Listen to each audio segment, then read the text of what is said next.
Atos capítulo 19.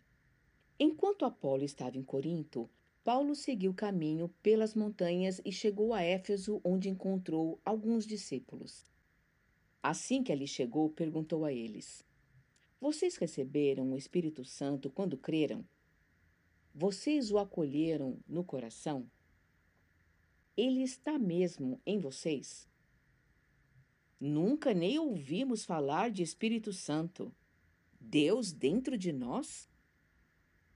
Como foi então que vocês foram batizados? Perguntou Paulo. No batismo de João, responderam. Paulo disse: Isso explica tudo. João pregou um batismo de mudança radical de vida para que o povo pudesse estar pronto para receber aquele que viria depois dele, Jesus. Se vocês foram batizados no batismo de João, agora estão preparados para o que realmente importa, Jesus. E eles estavam. Assim que ouviram isso, foram batizados em nome do Senhor Jesus. Paulo impôs-lhes as mãos sobre a cabeça e o Espírito Santo veio sobre eles. E louvavam a Deus em línguas e falavam a respeito dos atos de Deus. Havia cerca de 12 pessoas ali naquele dia. Em seguida, Paulo foi à sinagoga. Ficou na cidade 3 meses trabalhando para apresentar a eles o reino de Deus de maneira convincente. Mas começou a surgir resistência por parte de alguns. Esses começaram a espalhar boatos sobre o estilo de vida cristão. Paulo retirou-se, levando os discípulos com ele, e se estabeleceu na escola de Tirano, ministrando aulas diariamente.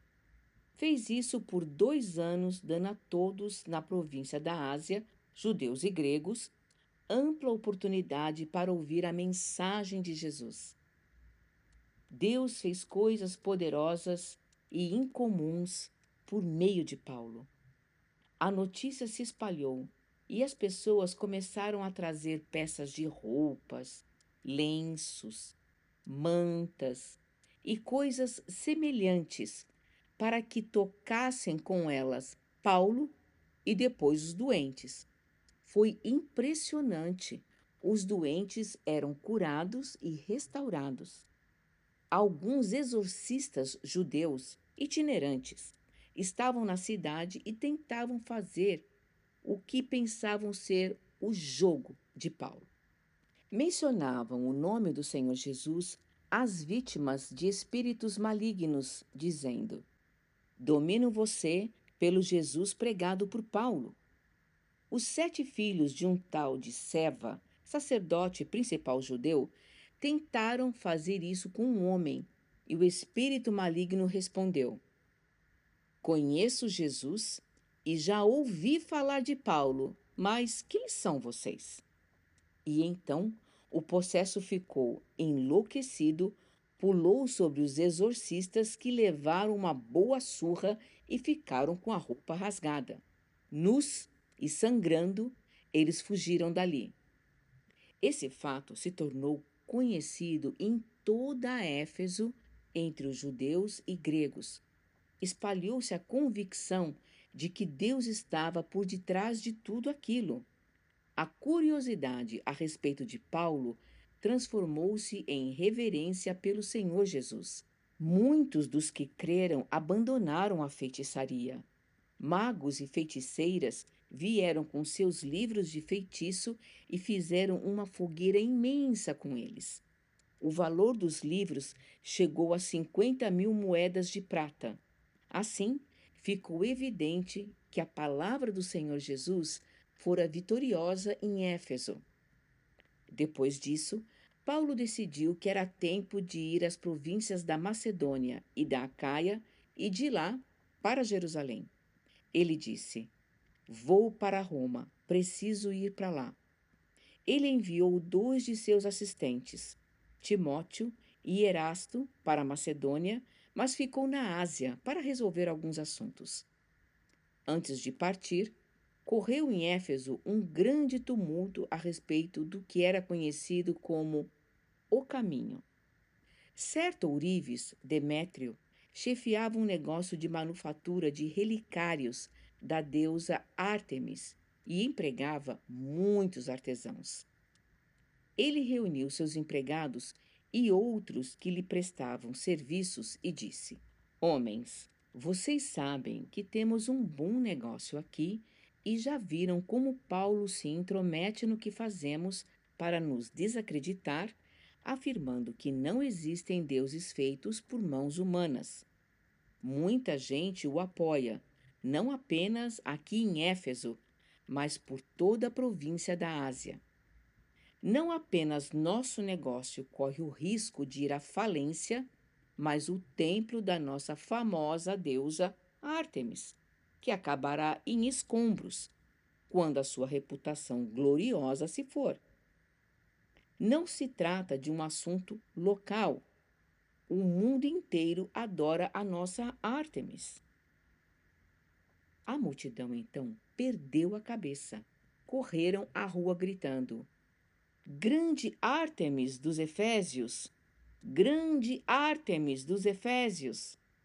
Eles puseram a cidade inteira em polvorosa, correram ao estádio e agarraram dois dos companheiros de Paulo, os macedônios, Gaio e Aristarco. Paulo queria ir também, mas os discípulos não deixaram. Alguns líderes religiosos de destaque na cidade, simpáticos a Paulo, concordaram: não se aproxime daquela multidão de jeito nenhum. Alguns deles gritavam uma coisa, outros gritavam outra. Muitos nem tinham ideia do que estava acontecendo ou por que estavam ali. Enquanto os judeus empurravam Alexandre para que ficassem à frente do povo e assumisse o controle, diferentes facções reivindicavam sua liderança. Ele os repreendeu e os fez calar, gesticulando energicamente. Mas no momento em que Alexandre abriu a boca, perceberam que ele era um judeu e gritavam: Grande Ártemis dos Efésios! Grande Ártemis dos Efésios! E gritaram assim por 2 horas.